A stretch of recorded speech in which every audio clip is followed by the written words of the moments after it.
Media mogul Rupert Murdoch is set to expand his empire after winning the all-clear to take over satellite broadcaster B-Sky B. The British government approved the bid after News Corporation agreed to spin off its Sky News channel. The deal could be worth as much as $16 billion, and it's got media rivals crying foul. Europe correspondent Emma Alberici reports.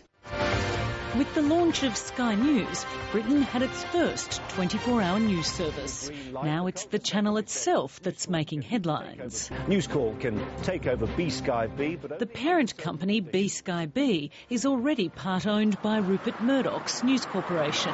The British government has now given the nod for it to buy the rest, as long as it agrees to spin off Sky News into a separately listed public company. It's handed over, well, effectively, near monopoly control of our British media in the long term to Rupert Murdoch.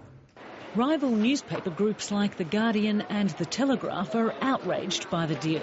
Others are raising questions about just how close Rupert Murdoch has become to the ruling coalition since his biggest-selling newspaper, The Sun, publicly backed David Cameron during last year's election. This is a deal which means that James Murdoch, Rupert Murdoch, will have less control over news media in this country.